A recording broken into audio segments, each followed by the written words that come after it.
இந்த கிரிஞ்சு, அடி வாங்குறது, இன்செக்யூரிட்டி, ஃப்ராப்ஸு, இண்டஸ்ட்ரி ஹிட்டு, இதை பற்றிலாம் யார் வேணாலும் பேசலாம். ஆனால் நான் ஒன்றும் பண்ணலன்னா அவன் தான் உடம்ப வச்சு என் கையில் அடிச்சிட்டான். இந்த கண்டென்ட்லாம் வச்சுக்கிட்டு மற்றவனை கிரிஞ்சுன்னு சொல்கிற நம்ம மனசு இருக்கு.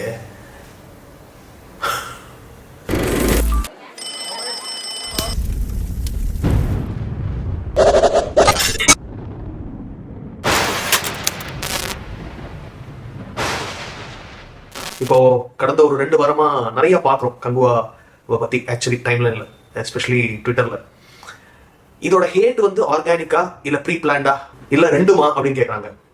என்ன கேட்டிங்கன்னா ரெண்டுமே தான். ப்ரீ பிளான்டு அப்படின்னு நான் ஏன் நினைக்கிறேன்னா, சிவா அவர்களோட ஃபர்ஸ்ட் படம் கிடையாது கங்குவா. அவர் எந்த மாதிரி படங்கள் கொடுப்பாருன்னு எல்லாருக்குமே தெரியும்.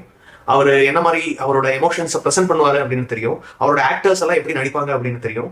அவரோட ஆக்டர்ஸ்னா அவரோட சூப்பர்விஷன்ல, அவரோட டிரெக்ஷன்ல வந்து ஆக்டர்ஸ் எப்படி நடிப்பாங்கன்னு தெரியும். ஸோ இதெல்லாம் தெரிஞ்சுட்டு தான் நீங்க வந்து சூஸ் பண்றீங்க அந்த படத்தை போய் தியேட்டர்ல பார்க்க. சரிங்களா? அதுவும் 2வது 3வது நாள் பார்த்தவங்க எல்லாம் வந்து ரிவ்யூ ஆர் ஒப்பீனியன் இதெல்லாம் பார்த்துட்டு தான் போறாங்க.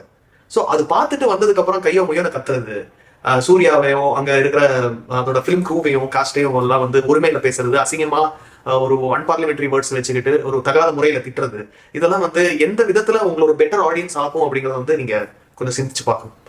ஒரு படம் பிடிக்கலன்னா அது என்ன பிடிக்கலன்னு சொல்லிட்டு அதுல இருந்து கடந்து போக கத்துக்கணும் நம்ம ஆடியன்ஸ். இல்லைன்னா நம்ம இந்த 500 கோடி 800 கோடி 1000 கோடி எல்லாம் வந்து வாய்ப்பே இல்லைங்க, வாய்ப்பே இல்லை. ஒரு படத்தை ரசிக்கிற தன்மை அதை முதல்ல கத்துக்கணும். யூஸ்வலி ஒரு படத்தை மொக்கன்னு எப்போ சொல்றாங்கன்னா, அந்த ஸ்கிரீன் பிளே வந்து ரொம்ப காம்ப்ளிகேட்டடாவோ இல்ல ரொம்ப டிராகியாவோ லேகிங்காவோ இருந்தா அந்த மாதிரி சொல்லுவாங்க. அந்த விதத்துல பாத்தீங்கன்னா கங்குவா டிராகிங்காவோ லேகிங்காவோ இல்லை. ஆனால் இந்த படத்துல வந்து நிறைய எக்ஸாஜரேஷன் இருக்கு. நிறைய பேர் சொல்றாங்க அந்த சிவா வந்து ஏன் அவரோட தப்பை ஒத்துக்க மாட்டேங்கிறாரு, அவருக்கு வர ட்ரோல்ஸை வந்து ஏன் அட்ரஸ் பண்ணிக்க மாட்டேங்கிறாரு, ஏன் அரகெண்டா இருக்காரு, ஏன் ஸ்டபர்னா இருக்காரு அப்படின்னு கேட்கறாங்க. அவரோட தப்பை ஏன் திருத்தலன்னு கேட்கறாங்க. என்னை பொறுத்த வரைக்கும் அவர் தப்பே பண்ணல அப்படிங்கிற மாதிரி தான் அவர் உணர்ந்துட்டு இருக்காரு. அது அவரோட பெர்ஸ்பெக்டிவ்ல கரெக்ட் தான். ஏன்னா இது ஒரு தப்பு கிடையாது. தப்பு எது அப்படின்னா, ஒரு படத்துல ஒரு தப்பான கருத்தை வந்து போதிக்கிறது, ஒரு பெரிய ஒரு ஆடியன்ஸை வந்து மிஸ்லீட் பண்றது. இப்போ ஃபார் எக்ஸாம்பிள் ஒருத்தரோட கஷ்டத்தை எடுத்து சொல்றாங்கன்னா, அந்த கஷ்டம் நிஜமாவே கஷ்டப்பட்டவங்களுக்கு வந்து அந்த படத்தோட ரெவென்யூல இருந்து எதுவுமே ஷேர் பண்ணாம இல்ல ஒரு பிஸ்கெட் துண்டு மாதிரி போட்டு கொடுத்துட்டு சொந்தமா ப்ராஃபிட்டை வந்து என்ஜாய் பண்றது, இதெல்லாம் தான் வந்து ஒரு அரசியல் படமா இருந்தாலும் எந்த படமா இருந்தாலும் ஒரு தப்பான விஷயம். ஆனா எஸ்பெஷலி ஒரு கமர்ஷியல் ஃபிலிம்ல, ஒரு ஜனரஞ்சகமான படத்துல அது என்ன கருத்தை சொல்ல வருது அப்படிங்கிறது ரொம்ப ரொம்ப முக்கியம். அது சரியான கருத்து சொல்லுதா அப்படிங்கறத யோசிக்கணும். சிவா சாரோட படங்கள்ல வர்ற இந்த சென்டிமெண்ட்ஸ் எல்லாம் வந்து எதுக்கு நமக்கு வேலை செய்யல ஆனா வெஸ்டர்னர்ஸ்க்கு வேலை செய்யுது அப்படின்னா, they are new to such emotions. இப்ப நாமெல்லாம் கிரிஞ்சு ஆக்வர்ட்னு நினைக்கிறதுலாம் அவங்க வந்து எதுவுமே நினைக்காம பார்ப்பாங்க. அவங்களுக்கு சில விஷயங்கள்லாம் ரொம்ப அபத்தமா போடும், ரொம்ப ஆக்வர்டா போடும். எதுனா, இப்ப அவங்கள ஒருத்தர் வந்து அவங்களோட ரெப்ரசன்டேட்டிவா ஒரு ஆக்டர் வந்து போடுறாங்க, ஒரு அமெரிக்கன் மேனா வந்து ஒரு தமிழ் படங்கள்ல ஆர் இந்தியன் பிலிம்ஸ்ல வந்து நடிக்கிறாங்கன்னா, அவன் வந்து எந்த அளவுக்கு ஜென்யூனா இருக்கான் அப்படிங்கிற விஷயங்கள் அவங்க பார்ப்பாங்க. ஆனா நம்மளோட எமோஷன்ஸ் அப்படிங்கிறது அவங்களுக்கு புதுசு. இந்த பிரதர் சிஸ்டர் ரிலேஷன்ஷிப்போட போர்ட்ரேயலா இருக்கட்டும், மதர் சன்னோட போர்ட்ரேயலா இருக்கட்டும், எல்லாமே வந்து அவங்க பார்க்கறது வந்து டோட்டலி டிஃப்ரெண்ட். அப்போ அவங்களுக்கு வந்து சிலது கனெக்ட் பண்ணிக்க முடியும், சிலது ரிலேட் பண்ணிக்க முடியும், சிலது பண்ண முடியாது.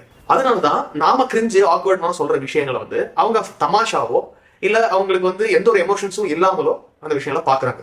when there is no influence of an Indian mind involved. So அந்த விதத்துல பாத்தீங்கன்னா சிவா சாரோட படங்கள்ல வந்து there is sentiments, பட் என்ன மாதிரி சென்டிமெண்ட்ஸ்னா ஓவர்லி எக்ஸாஜரேட்டடான சென்டிமெண்ட்ஸ். அது வந்து அவர் அப்படிதான் கொடுக்க விரும்புறாரு. ஸோ லோகேஷ் வந்து ஒரு பேட்டியில், அனுபமா சோப்ராவோட ஒரு பேட்டியில் அவங்க பேசியிருப்பாங்க. அதுல என்ன சொல்லியிருக்காருன்னா, கமர்ஷியல் ஃபிலிம்ஸுக்கும் கமர்ஷியல்ல மசாலா ஆட் பண்ற ஃபிலிம்ஸுக்கும், அதாவது திகட்ட ஒரு மசாலா இருக்கும் இல்லையா, அதுக்கும் ஒரு சாதாரண கமர்ஷியல் ஃபிலிம், அதாவது ஜனரஞ்சகமா எல்லாருமே என்ஜாய் பண்ணக்கூடிய ஒரு படத்துக்கும் வித்தியாசம் இருக்கு. அந்த வித்தியாசம் எனக்கு நல்லாவே தெரியும் அப்படின்னு சொல்றாரு. இந்த point has to be noted. Because Lokesh எடுக்கிறதும் கமர்ஷியலான ஃபிலிம்ஸ் தான். சிலதெல்லாம் ஜான்ரா ஸ்பெசிஃபிக்கா இருந்தாலும், சிலது வயலண்டா இருந்தாலும், சில படங்கள் ஃபேமிலிஸோட சேர்ந்து பார்க்க முடியலனாலும் கமர்ஷியல் அப்படிங்கிற மைண்ட்ல வச்சுதான் அவங்க வேலை செய்யறாரு. ஆனா விக்ரம் வந்து பெருசா ஓடிச்சுன்னு சொல்லுவாங்க. இருக்கட்டும், அது அவங்களோட இது. பட் அது கண்டிப்பா யூத் மத்தியில ஒரு பெரிய ஒரு ட்ராக்ஷனை வந்து உருவாக்கிச்சு. யூத் க்ரௌடோட ஃபுட்பால்ஸ் வந்து பயங்கரமா இருந்துச்சு. யூத்துக்கு மத்தியில அது வந்து ஒரு பெரிய ஒரு ஹிட் அப்படிங்கிறது வேணா நான் ஒத்துக்கிறேன். ஆனா was it a family hit, எல்லாருமே குடும்பங்கள் கொண்டாடும் அப்படிங்கிற டேர்ம் இருக்குல்ல, அது விக்ரம்க்கு பொருந்துமா அப்படின்னு கேட்டா எனக்கு தெரியாது.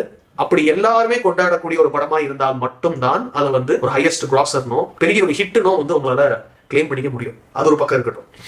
ஆனா இப்ப நம்ம சிவாவோட படத்துக்கு வருவோம். அவரோட படங்கள்ல வந்து சென்டிமெண்ட்ஸ்லாம் பழைய காலத்து சென்டிமெண்ட்ஸ் மாதிரியும் எக்ஸாஜரேட்டடான மசாலா வந்து தகட இருக்கிற மாதிரி தான் இருக்கும். அவரோட ஃப்ரேம்ஸ்ல இருந்து அவரோட ஆக்டரோட பெர்ஃபார்மன்ஸ் வரைக்கும் எல்லாமே அந்த ஒரு வைப்ல தான் இருக்கும். அதனாலதான் அது வந்து ஒரு செட் ஆஃப் ஆடியன்ஸ்க்கு மட்டும் ஒர்க் ஆகுது. மற்றவங்களுக்கு வந்து ரொம்ப லவுடாகவும் எக்ஸாஜரேட்டடாகவும் ஒரு மாதிரி கிரிஞ்சாகவும் பல விஷயங்கள் தெரிய வருது. அதெல்லாம் கங்குவாலையும் இருந்துச்சு. எஸ்பெஷலி ஃபர்ஸ்ட் 20 மினிட்ஸ் வந்து ஒத்துக்க முடியாத மாதிரி தான் இருந்துச்சு.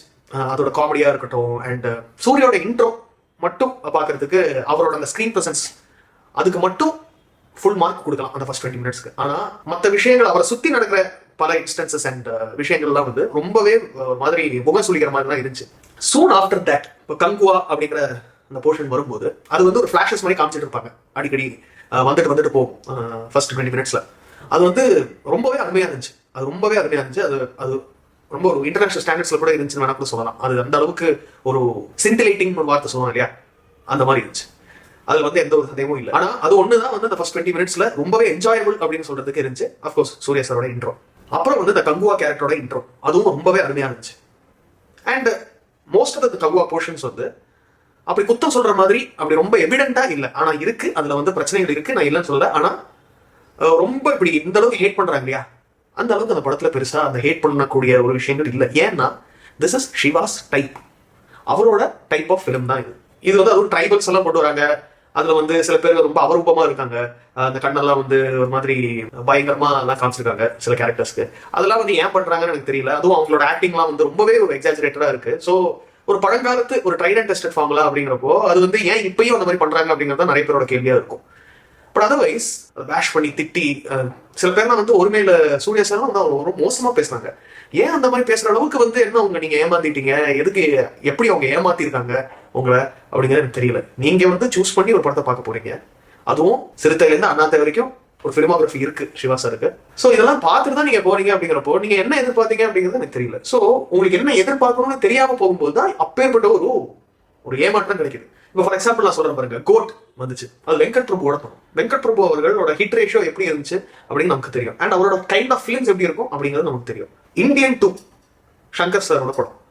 சங்கர் சாரோட படங்கள் நம்ம சொல்லவே வேணாம், நிறைய 90s கிட்ஸ் அதை பார்த்து தான் வளர்ந்துருக்கும். அவரோட சாங்ஸா இருக்கட்டும், அவரோட பிரசன்டேஷனா இருக்கட்டும், அவரோட எமோஷன்ஸா இருக்கட்டும், ஆக்ஷன், சினிமாட்டோகிராஃபி, ஆர்ட்ல இருந்து எவ்ரி சிங்கிள் டிபார்ட்மெண்ட் நமக்கு ரொம்ப அத்துப்படி சங்கர் சாரோட ஸ்டைல்.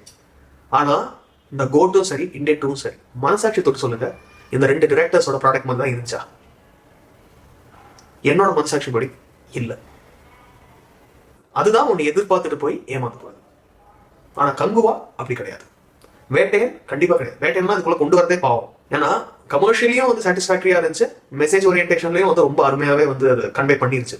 ஸோ வேட்டையனையும் கோட்டையும் இந்தியன் 2 எல்லாம் வந்து ஒரே தராசில் போடுறவனுக்கு நகரத்துல கூட இடம் இல்லை. கங்குவால வந்து எடிட்டிங் ஒரு லாஸ்ட் 45 மினிட்ஸ் வந்து ஒரு பெரிய கிளைமேக்ஸ் மாதிரி வச்சிருக்காங்க. பேக் அண்ட் ஃபோர்த் போகுது. அது வந்து கொஞ்சம் அதிகமாவே பேக் அண்ட் ஃபோர்த் போன மாதிரி இருந்துச்சு. பட் அந்த பேரலல் கட்ஸ் அப்படிங்கிறது வந்து பியூட்டிஃபுல்லான கான்செப்ட். அது வந்து இன்னும் பெட்டரா பண்ணிருக்கலாம்னு தோணுச்சு. But otherwise cut wise, edit wise அது வந்து நம்ம என்ன ஃபிளாஸ் சொல்றதுக்கு ரொம்ப அருமையாவே வந்திருக்கு அந்த sequence. But it was little longer அப்படின்னு எனக்குமே பட்டுச்சு. சினிமாட்டோகிராஃபி பத்தி நான் சொல்லவே வேணாம். வெற்றி சாரோட ஃப்ரேம்ஸ் வந்து நம்ம பார்த்துருப்போம் அண்ட் ரசிச்சிருப்போம். அதுல வந்து எனக்கு சில படங்கள்ல வந்து ரொம்ப ஒரு மாதிரி எனக்கு ஒத்து போகல. ஃபார் எக்ஸாம்பிள் வீரம் அண்ட் விவேகம், இந்த படங்கள் எல்லாம் வந்து ரொம்பவே கிராங்க் பண்ண மாதிரி இருந்தது கேமராவை. அது வந்து என்னோட ஒரு வியூக்கு வந்து கம்ஃபர்டபுளா இல்லை. ஆர்ட் மிலன் சார் நம்ம கூட இல்லை அன்பார்ச்சுனேட்லி. அவரோட எல்லாம் வந்து அருமையாக இருந்துச்சு, எவ்ரி சிங்கிள் திங் அவங்க பார்த்து பண்ணது. பட் இதையெல்லாம் ஷோல்டர் பண்ண ஒரு மனுஷன் அப்படின்னு பார்த்தா சூர்யா மட்டும்தான். ஒரே ஒருத்தரை நம்பி ஒரு படத்தை வந்து ஃபுல்லாக எடுக்க முடியாது, அது வந்து ஒரு முழுமையாக கொண்டு வர முடியாது அப்படிங்கிறது தான் உண்மை. அது இந்த படத்தில் நடந்திருக்கு. அதாவது சூர்யா சார் வந்து ஃபுல்லா அவரோட அந்த ஸ்கிரீன் பிரசன்ஸ் அண்ட் டிமீனர், அந்த கங்குவா வாரியரா வர்றதெல்லாம் வந்து சர்வீலா பண்ணியிருக்காரு. அவரோட டியூட்டியா 100% சிறப்பாக செஞ்சு முடிச்சிருக்காரு. அதெல்லாம் வந்து நம்ம குத்தவே சொல்லக்கூடாது. டிஎஸ்பியோட மியூசிக் வந்து ரொம்பவே மீடியோக்கா தான் இருந்துச்சு. எதுவுமே வந்து மனசுல நிக்கிற மாதிரி இல்லை. நம்ம அணி எப்படி தலைவருக்கு ஸ்பெஷல் அட்டென்ஷன் கொடுத்து வேலை செய்யறாரோ, அஃப்கோர்ஸ் இது ஒரு ஃபன் நோட்ல தான் சொல்றேன், எல்லா படங்களுக்கும் அவர் வந்து பக்கா அட்டென்ஷன் கொடுத்து வாங்குற காசுக்கு ரொம்பவே சின்சியரா தான் உழைக்கிறாரு. டிஎஸ்பி தெலுங்கு பிலிம்ஸ்க்கு வந்து பயங்கர ஒரு அட்டென்ஷன் கொடுத்து வேலை செய்யற மாதிரி எனக்கு தோணுது. டிஎஸ்பியா இருக்கட்டும், தமனாவும் இருக்கட்டும். தமன் வந்து கொஞ்சம் கூட ட்ரை பண்ணாருன்னு வச்சுக்கோங்களேன். ஒஸ்தில தான் நல்லா சாங்ஸ் பண்ணியிருக்காரு. டிஎஸ்பி சில படங்கள்லாம் நல்லாவே பண்ணியிருக்காரு, நான் அதை வந்து குத்த சொல்லலை. பட் இப்போ இருக்கிற எஸ்பெஷலி கங்குவா மாதிரி படங்கள்லாம் இன்னும் கொஞ்சம் பெட்டரா பண்ணியிருக்கலாமோ அப்படின்னு எனக்கு தோணுது. In terms of OST and songs எதுவுமே மனசு நிற்கிற மாதிரி இல்லை, எக்ஸப்ட் ஃபார் ஃபயர் சாங். தலைவனை பாட்டு வந்து ஒரு பிக் ஜான்ரா ஷிஃப்ட் மாதிரி இருந்துச்சு. அது ஒரு ஆந்தம் மாதிரி கொண்டு வந்திருக்காங்க. அது ரொம்ப நல்லா இருந்துச்சு. அண்ட் 3D எஃபெக்ட்ஸ் வந்து ரொம்பவே அருமையா இருந்துச்சு. 3D எஃபெக்ட்ஸ்லாம் வந்து பக்காவா இருந்துச்சு. ஒவ்வொரு லேயரும் நமக்கு தனியா தெரிஞ்சு. ஆனா முதல்ல கட்டி போட வேண்டிய ஒரு ஆள் யாருன்னு பாத்தீங்கன்னா இந்த ப்ரொடியூசர் தான், ஸ்டுடியோ ஞானவேல் ராஜா அவர்கள். இவரு வந்து பேசுற பேச்சுக்கு, அதுவும் 2000 crores, நான் அது வந்து ஏன் பண்றேன் 1000 சொல்லி அப்செட் பண்ணாதீங்க அப்படின்னு சொல்றது. அப்புறம் சில ஃபேன்ஸ், சில தற்கொலை ஃபேன்ஸ், சூர்யா சாரோட கிளான்ல இருக்கிற சில பேர், they should not be called as fans actually. Rajini sir திட்டுறதும், வேட்டையனுக்கு வந்து ரிலீஸ் இதோட பண்ணியிருந்தா வேட்டையனை தூக்கி சாப்பிட்டுருக்கோங்க அங்குவான்னு சொல்றதும், வேட்டையன் நல்லா இல்லைன்னு சொல்றதும், வேணும்னே வந்து வெறுப்பு பிரச்சாரத்தை பண்றதும், அதெல்லாம் வந்து புஷ்ன்னு காமெடியா போயிடுச்சு இப்போ. ஸோ இந்த கர்மா அப்படிங்கிறது வந்து ரொம்ப கொடூரமானதுங்க. நான் பல இடங்களில் சொல்லியிருக்கேன். நம்ம யாருக்கு என்ன பண்றோமோ, நம்ம ஒருத்தருக்கு வந்து துரோகம் பண்றோம், ஒருத்தரை பத்தி தப்பா பேசுறோம் தேவையில்லாம அப்படின்னா நமக்கு அது திருப்பி வரும். நல்லது பண்ணாலும் சரி, கெட்டது பண்ணாலும் சரி, karma never misses your address அப்படிங்கிறது தான் உலக நியதி, law of the universe. Overall Kanguva வந்து இவங்க ஹைப் கொடுத்த அளவுக்கு இருந்துச்சா அப்படின்னு கேட்டா கண்டிப்பா இல்லை. ஏன்னா நிறைய ஃபிளாஸ் படத்துல இருக்கு. ஆனா அந்த படத்தோட இன்டென்ட் வந்து ரொம்ப நல்ல இன்டென்ட். இன்னும் கொஞ்சம் இந்த ட்ரோல்ஸ் அண்ட் நெகட்டிவ் ஃபீட்பேக் எல்லாம் கொஞ்சம் மைண்ட்ல வச்சுக்கிட்டு ஒர்க் பண்ணியிருந்தா, சிவா சார் ஒர்க் பண்ணியிருந்தா, கண்டிப்பா நமக்கு வந்து ஒரு மெமரபிளான ஒரு ஃபிலிமா கங்குவா வந்திருக்கும் அப்படிங்கிறது மறுக்க முடியாத உண்மை. ஜோதிகா மேம் வந்து அவங்களோட ஹஸ்பண்டை வந்து சப்போர்ட் பண்ணி கங்குவா வந்து ப்ரொமோட் பண்ணியிருக்காங்க அவங்களோட இன்ஸ்டாகிராம் பகுதியில். ஆனா ஒரு சாலிடான ரிவ்யூ வந்து கொடுத்துட்டு அப்புறம் வந்து அவங்க சப்போர்ட் பண்ணியிருக்காங்க. அந்த ரிவ்யூலயே அவங்களும் சொல்லியிருக்காங்க ஃபர்ஸ்ட் 20 minutes எனக்கு ஒர்க் ஆகல அப்படிங்கிறது. So it's all right. இந்த மாதிரி தப்புகள் எல்லாம் நடக்கதான் செய்யும். ஒரு கரியர், ஒரு சினிமா அப்படின்னு வந்துட்டா பரவாயில்ல. Suriya sir still young, he can do much better work because அவர் ஒரு பெரிய பொட்டன்ஷியல் இருக்கிற ஆக்டர் அண்ட் அவரோட மனசும் நல்லது. நான் பார்த்த வரைக்கும் எப்படியும் கார்த்திக் சுப்பராஜ் அண்ணாவோட மிஸ்டர் கார்த்திக் சுப்பராஜோட படத்துல வந்து அவர் சூப்பர்வா பண்ணியிருப்பாரு அப்படிங்கிறதுல சந்தேகமே இல்லை. இன்னும் அவரோட லைனப்ல வர்ற எல்லா படங்களும் நல்லா வரட்டும் அப்படிங்கிறது தான் என்னோட ஒரு heartfelt wishes from the bottom of my heart. And let him come back to the place he deserves to be in. அப்புறம் இந்த கங்குவா பெருசு ஜஸ்ட் மிஸ் அப்படின்னு ஒரு வீடியோ பார்த்தேன் பாருங்க. பெருசுக்கு ஜஸ்ட் மிஸ் ஆன ஒரே படம் பாபா தான், சரிங்களா? ரொம்ப வருஷத்துல. ஆனா அப்படியே அதை கொடுத்தாலும் அது திரும்ப ரீரிலீஸ் பண்ணி அது மேல இருக்கிற இம்ப்ரெஷனும் மாத்தினாரு. பெருசோட ஹாபி என்ன தெரியுமா? இந்த மாதிரி பேசுற இந்த குட்டி குஞ்சான்ஸோட வாயிலெல்லாம் வந்து வாழைப்பழத்தை வைக்கிறது தான் அவரோட ஹாபி. ஸோ இந்த வேற சில பெருசுங்களாம் இருக்காங்க, அவங்க கிட்ட காட்டுங்க. ஓகே, இந்த வீடியோ உங்களுக்கு பிடிச்சிருந்தா லைக் பண்ணுங்க. உங்களுக்கு கங்குவா பிடிச்சிருந்ததா இல்ல என்ன பிடிக்கல அப்படிங்கிற விஷயங்களை கமெண்ட் பண்ணுங்க. டேஸ்ட் ஆஃப் தண்டபை ராணா ஷிஃப் மகேஷ்க்கு சப்ஸ்கிரைப் பண்ணுங்க. அடுத்த வீடியோ சந்திப்போம். நன்றி.